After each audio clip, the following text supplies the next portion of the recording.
para biku yang saya hormati, Bapak Dirjen Bimas Buddha pada Kementerian Agama Republik Indonesia yang tidak lelah-lelahnya selalu mendampingi kita pada berbagai perayaan Waisak pada tahun ini. Saudara-saudara kami, pimpinan lintas agama, para pandita, ibu, bapak dan saudara yang sangat berbahagia.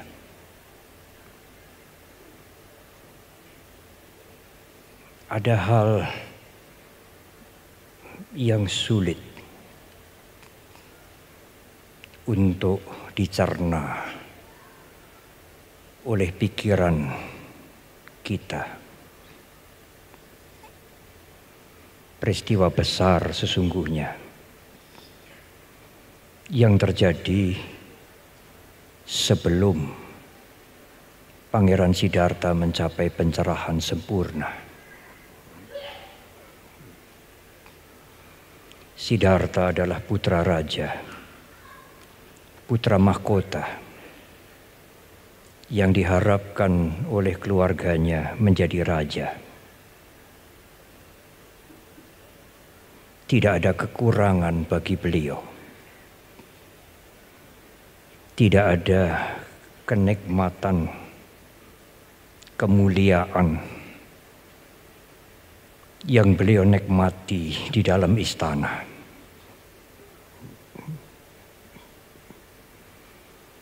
Tetapi beliau menolak semuanya itu. Putra mahkota ini meninggalkan istana dengan kesadaran. Tidak mudah, saudara.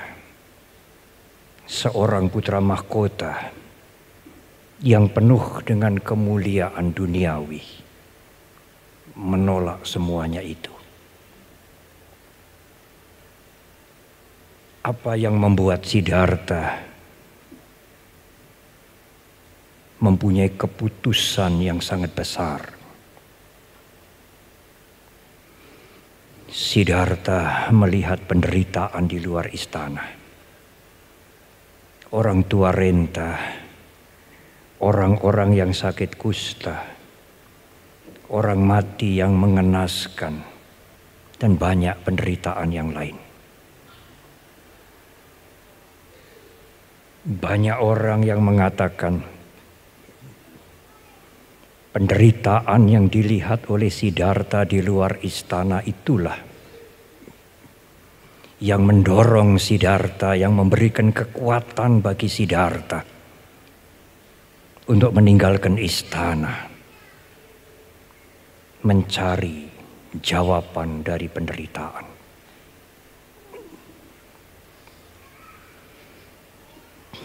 Pandangan ini tidak sepenuhnya benar, ibu, bapak, dan saudara. Pandangan yang mengatakan bahwa penderitaan yang dilihat Siddhartha itulah yang memberikan kekuatan hebat, yang mendorong Siddhartha meninggalkan kenikmatan dan kemegahan istana. Penderitaan itulah yang mendorong Siddhartha. Tidak benar, saudara. Berapa banyak di antara kita ini yang melihat penderitaan yang lebih hebat dari Siddhartha.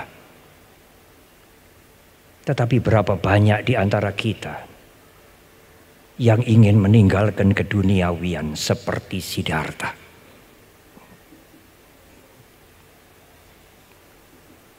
Justru di antara kita,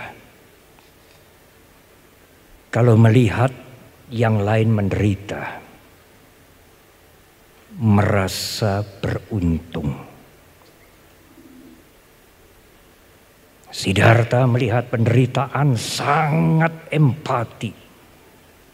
Siddhartha melihat penderitaan sangat peduli. Mengapa mereka menderita? Saya harus mencari jalan untuk membebaskan mereka dan diri saya dari penderitaan. Tetapi kita berbeda.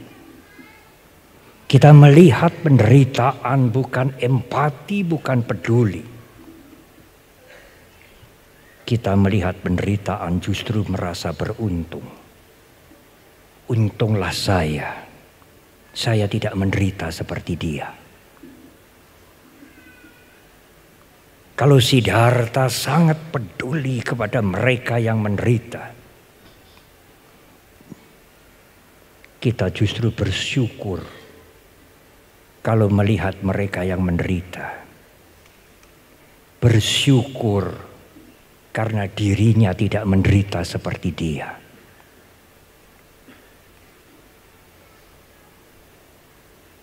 Apakah tidak memprihatinkan saudara? Melihat penderitaan merasa beruntung. Melihat penderitaan sangat bersyukur karena merasa dirinya tidak menderita seperti dia. Karena merasa dirinya beruntung, tidak menderita seperti dia. Inilah orang besar. Siddhartha sangat risau melihat penderitaan makhluk-makhluk lain. Melihat kesusahan orang-orang lain.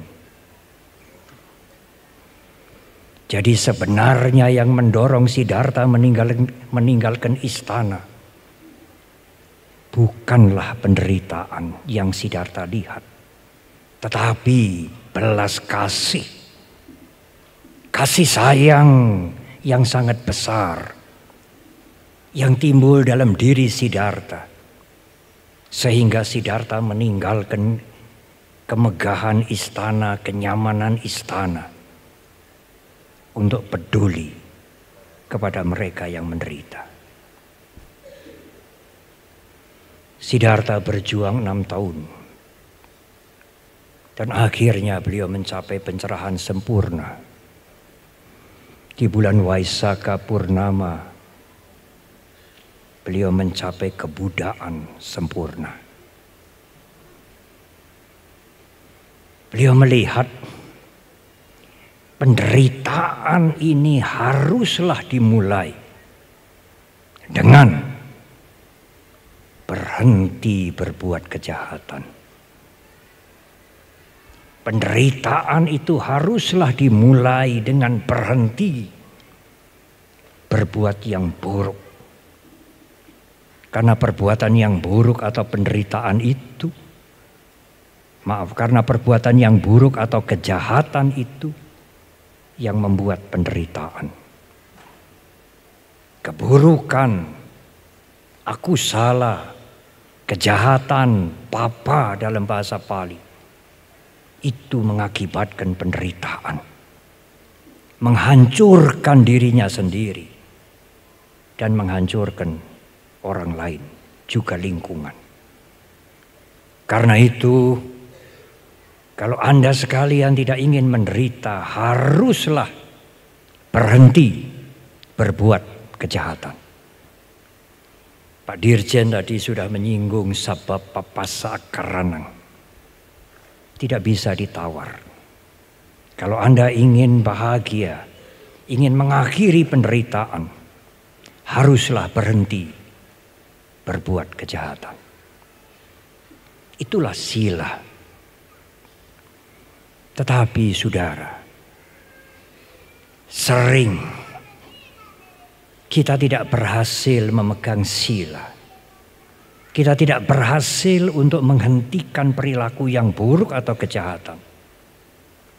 Karena tidak ada perhatian kepada mental kita. Di dalam bahasa yang umum, akhlak itu tidak diperhatikan. Moral itu diabaikan.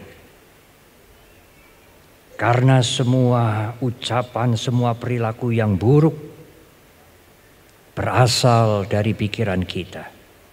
Kalau pikiran itu, mental itu moral itu tidak dibangun, kita sangat tidak akan berhasil untuk mengendalikan diri dari perbuatan yang buruk. Berkali-kali akan begitu lagi, begitu lagi, begitu lagi. Karena pikiran kita, mental kita abaikan. Membangun mental, mengembangkan mental utamanya adalah mengembangkan meta, cinta kasih, empati kepada mereka yang menderita, karuna, simpati kalau melihat orang lain maju, bukan iri hati, dan teguh kalau menghadapi bermacam-macam persoalan, UPK. Meta karuna mudita UPK itulah moralitas yang harus kita bangun untuk menjaga sila. Ibu, bapak, dan saudara, meta karuna mudita itu dimulai dari meta. Meta artinya menghargai semuanya ini sebagai sahabat. Meta artinya menerima semua perbedaan sebagaimana apa adanya. Meta adalah cinta kasih untuk semuanya. Saya menemukan kalimat yang sangat baik dari Pak Dirjen yang belum pernah saya dengar sebelumnya. Meta adalah cinta kasih yang tanpa menguasai. Meta adalah cinta kasih yang tanpa mendominasi. Bagus sekali kalimat itu. Selama Anda tidak mendominasi, menghargai semua, menerima semua, itulah meta. Seorang pujangga besar Buddhis yang tadi Pak Gubernur sudah singgung, Mpu Tantular, menerjemahkan ajaran cinta kasih atau meta ini dengan ungkapan Bhinneka Tunggal Ika. Bhinneka berbeda-beda, Tunggal Ika tetapi satu. Mpu Tantular menuliskan itu sebagai saduran dari khotbah Guru Agung kita Sutasoma Jataka. Dari Makassar yang dikenal dengan mutiara dari timur ini, dalam perayaan Waisak pada kali ini, kami umat Buddha ingin membagi Bhinneka Tunggal Ika kepada dunia. Bhinneka Tunggal Ika tidak hanya untuk Indonesia, tetapi menerima dan menghargai perbedaan itu adalah nilai yang sangat berharga untuk seluruh dunia. Dari kota mutiara dari timur ini, yang indah ini, kami ingin membagikan Bhinneka Tunggal Ika kepada dunia. Ibu, bapak, dan saudara, namun mental kita juga butuh ketenangan. Kalau mental ini riuh rendah, ribut melulu, tidak ada kedamaian di dalam, jangan harap saudara akan damai di rumah tangga saudara. Kalau tidak ada kedamaian di dalam, jangan harap saudara mengharap kedamaian di masyarakat. Kedamaian itu harus dimulai dari dalam diri kita sendiri dulu. Kalau Anda tidak pernah damai di dalam, mungkin justru Anda menjadi sumber kekacauan di rumah tangga Anda sendiri. Bagaimana Anda mengharap rumah tangga yang damai, organisasi yang damai, kalau Anda menjadi sumber masalahnya?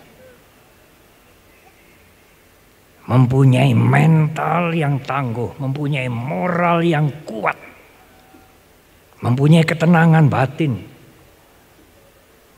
Itulah kedamaian. Kedamaian di dalam yang akan memberikan kedamaian di luar. Dengan batin yang tenang, saudara akan bisa mengembangkan kearifan panya, melihat segala sesuatu memang tidak kekal.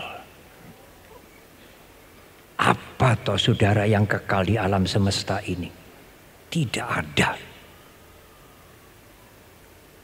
Kesehatan kita, kesejahteraan kita, kedudukan kita tidak kekal, Ibu Bapak dan Saudara.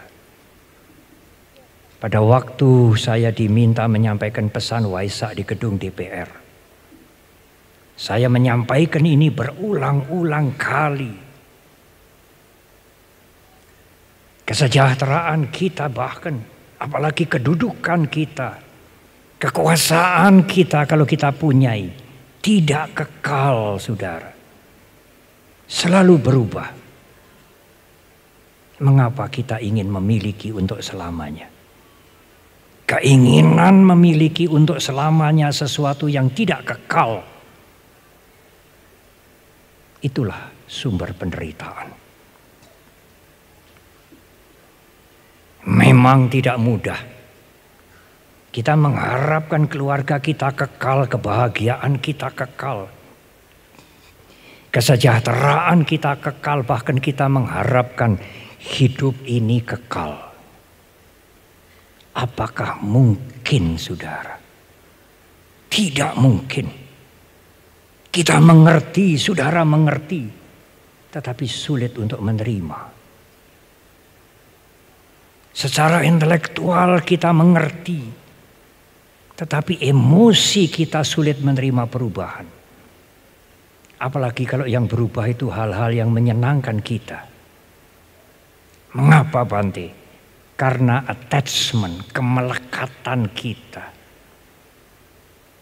Oleh karena itu menghancurkan, menggempur kemelekatan itu. Tidak cukup mendengarkan khotbah. Tidak cukup mendengarkan YouTube setiap hari. Anda harus berusaha mengendalikan diri. Menghentikan semua perbuatan yang buruk. Mengembangkan mental. Mempunyai batin yang tenang dengan meditasi. Dari situlah Anda akan melihat kehidupan dengan wajar. Anda akan mengatasi penderitaan Anda sendiri. Saya pernah menyampaikan pada waktu Waisak tahun yang lalu. Pada tahun 20 dan 21 ada pandemi COVID. Hampir semua kegiatan berhenti. Umat Buddha bisa mendengarkan khotbah, wejangan dhamma, lewat media sosial, lewat YouTube. Banyak sekali. Kalau mau Anda bisa mendengarkan 24 jam sampai hari ini. Saya berpikir tahun 2020-2021, 2 tahun penuh. Praktis kegiatan berhenti, ekonomi merosot. Umat Buddha mempunyai waktu banyak mendengarkan ceramah-ceramah dhamma. Lewat medsos, lewat YouTube di rumahnya masing-masing. Pagi, sore, malam 2 tahun. Saya pikir sekarang ini mungkin sudah banyak yang mencapai arahat. Orang-orang suci. Siapa tahu di antara yang hadir ini banyak orang-orang suci. Karena 2 tahun mendengarkan khotbah dhamma. Tidak putus. Tetapi tidak demikian.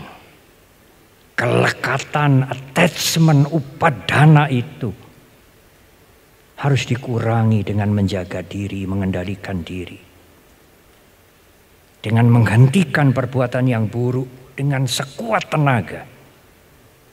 Mengembangkan moralitas kita, membuat batin kita tenang. Sehingga kita bisa menerima kehidupan ini sebagaimana adanya. Ibu, bapak dan saudara, itulah jalan warisan agung yang diberikan oleh guru agung kita untuk mengakhiri penderitaan ini. Marilah kita mempunyai mental yang tangguh, moral yang kuat, mengembangkan moralitas dalam batin kita masing-masing. Bermeditasilah. Umat Buddha yang belum pernah bermeditasi tidaklah lengkap. Anda akan mempunyai ketenangan dan kejernihan batin untuk menerima, menghadapi kehidupan ini dengan bijak. Selamat merayakan Triwaisakha Puja tahun 2567. Semoga semua makhluk berbahagia. Terima kasih.